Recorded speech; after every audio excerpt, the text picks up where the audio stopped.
जितने भी आयुष के डॉक्टर हैं, चाहे वो आयुर्वेद के हो, यूनानी के हो या होम्योपैथ के हो, अक्सर सैलरी और स्टाइपेंड के मामले में इनको भेदभाव का सामना करना पड़ता है और लगभग हर राज्यों की स्थिति यही है।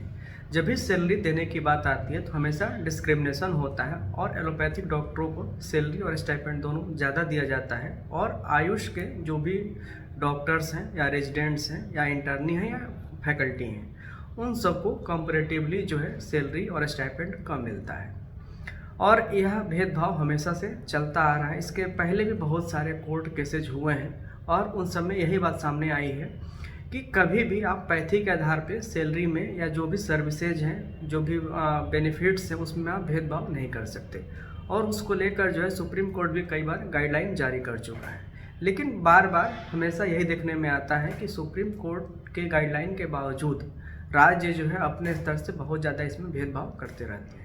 तो ताज़ा मामला अभी तेलंगाना का है, जहां पर जो आयुष के डॉक्टर्स थे, स्टूडेंट्स थे, उनके साथ भेदभाव किया जा रहा था। पिछले कई सालों में एलोपैथ स्ट्रीम के डॉक्टर्स की सैलरी और स्टाइपेंड दोनों बढ़ रहे थे, जबकि आयुष स्ट्रीम के जो भी डॉक्टर्स हैं, इंटर्न्स हैं, हाउस सर्जन्स हैं, उनकी सैलरी को नहीं बढ़ाया गया। तो इसी को लेकर जो है एक केस किया गया था तेलंगाना के हाई कोर्ट में। और आज के इस वीडियो में हम डिटेल बताएंगे कि इस केस का जो है कंक्लूजन क्या था और लास्ट में डिसीजन क्या हुआ। तो चलिए शुरू करते हैं आज का वीडियो। ये मामला अभी हाल का ही है। State of Telangana versus Mohammad Ibrahim on 9 January 2023। तो अभी कुछ दिन पहले का ही है। तेलंगाना हाई कोर्ट का मामला है, the state of Telangana versus Mohammad Ibrahim on 9 January 2023। जो मेन एजेंडा है इसका, it was contended that how surgeons and postgraduate students of modern medicine in allopathic institutions were sanctioned enhanced stipend by government order number 88 dated 18/5/2021।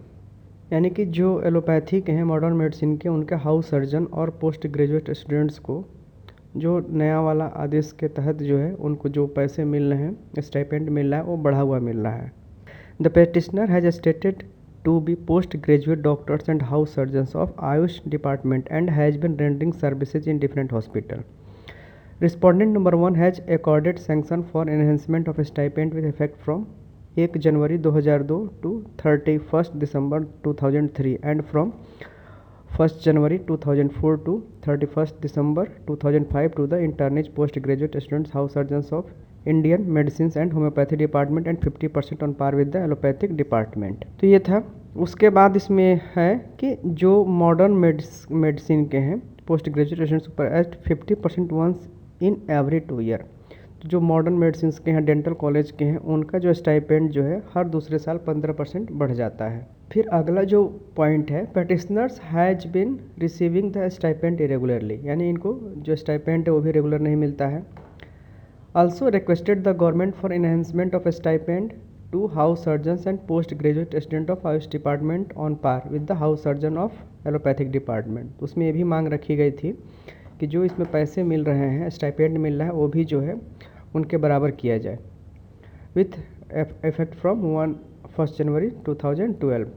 In pursuance thereof, the government issued GO the 3rd November 2016 enhancing stipends of the house surgeons and postgraduate students of Ayush institution. However, the petitioners have been receiving the stipend irregularly till now without any enhancement। तो जियो तो release कर दिया गया stipend बढ़ाने का, लेकिन जो है कभी वो मिला नहीं और हमेशा स्टाइपेंड जो है इरेगुलर रहा।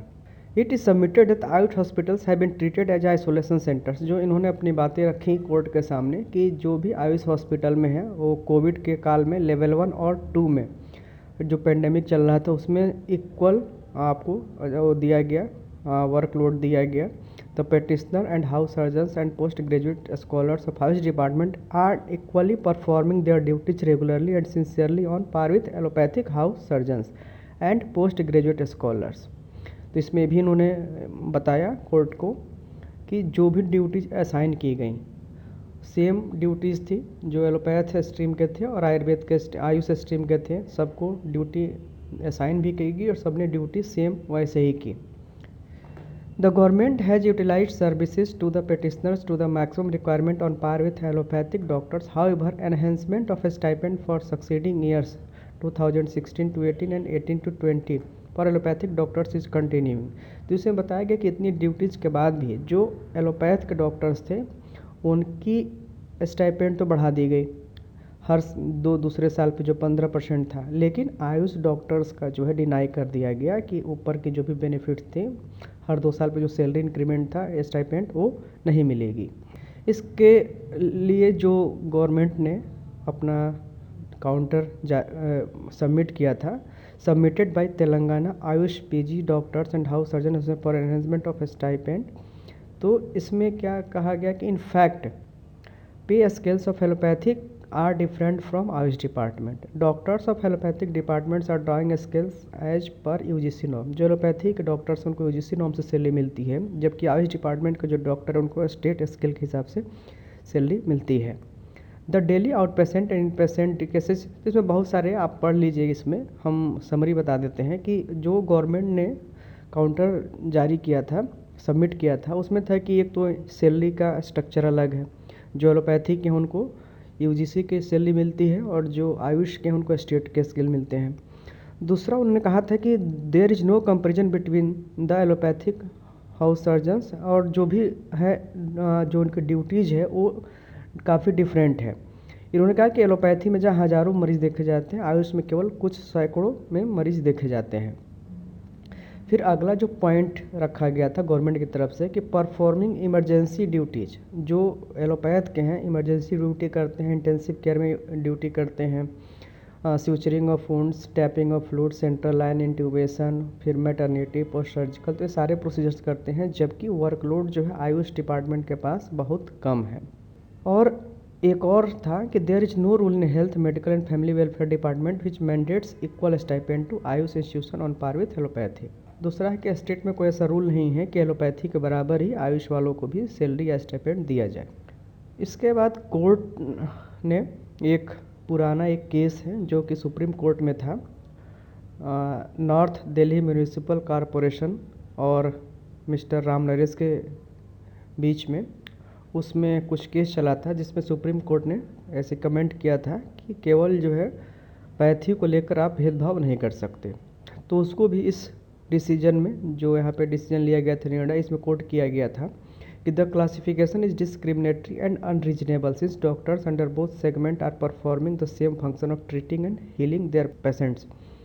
The only difference is that Ayush doctors are using indigenous system of medicine like Ayurveda, Unani etcetera, and CHS doctors are using allopathy for tending to their patients.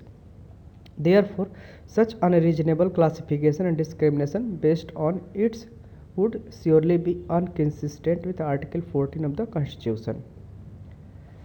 The doctors both under Ayush and CHS render services to patients, and on this core aspect there is nothing to distinguish them. तो ये सब जो है court का decision था supreme court का, इसको आप लोग देख सकते हैं, यहाँ पे डिटेल आपको मिल जाएगा। डॉक्टर रामनेश शर्मा और म्यूनिसिपल कॉरपोरेशन ऑफ दिल्ली के लिए था, और यहाँ पे सुप्रीम कोर्ट का डिसीजन भी यहाँ पे कोट किया गया है यहाँ पे, जिसमें कि सुप्रीम कोर्ट ने सिर्फ पैथी के आधार पर भेदभाव को जो है अनरीजनेबल और डिस्क्रिमिनेटरी माना था। तो इसी का हवाला देते हुए यहाँ भी आदेश दिया गया है जो तेलंगाना गवर्नमेंट को कि आप जो पैथी के आधार पर भेदभाव नहीं कर सकते, और जिस रेट से आपने स्टाइपेंड जो है बढ़ाया है उनका एलोपैथ का, उसी रेट पे आयुष को भी देना चाहिए। और यही डिसीजन में ये बातें महत्वपूर्ण थी कि आप केवल पैथी के अकॉर्डिंग जो है भेदभाव नहीं कर सकते, तो जो भी है आपका जो भी स्टाइपेंड है वो आपको उतना देना पड़ेगा। और यहाँ पे 14th नंबर पॉइंट में if that is the view taken by the supreme court, जैसे कि मैंने ऊपर बताया था, we can not find any fault with the finding return by the learned single जज that house surgeons and post graduate students of Ayush institution should be treated at par with house surgeons and postgraduate students of allopathic institutions. If the latter are granted higher stipend, similar benefits should be extended to the house surgeons and postgraduate students of Ayush institutions.